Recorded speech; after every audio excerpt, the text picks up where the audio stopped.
প্রিয় বন্ধুরা, রাত্রেবেলা একদম অল্প খাচ্ছি। প্রথমে শাক,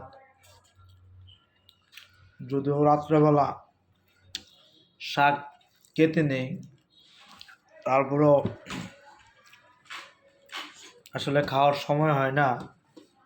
সকালবেলা তাড়াহুড়া করে রুটি খেয়ে নাস্তা খেয়ে চলে যাই অফিসে, দুপুরে বাহিরে খাই, রাত্রে এসে আবার বাসায় খাই। তো ওই জন্যই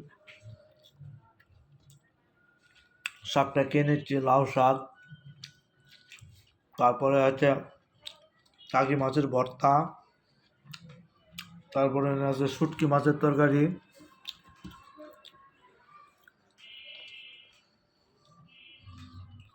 শুটকি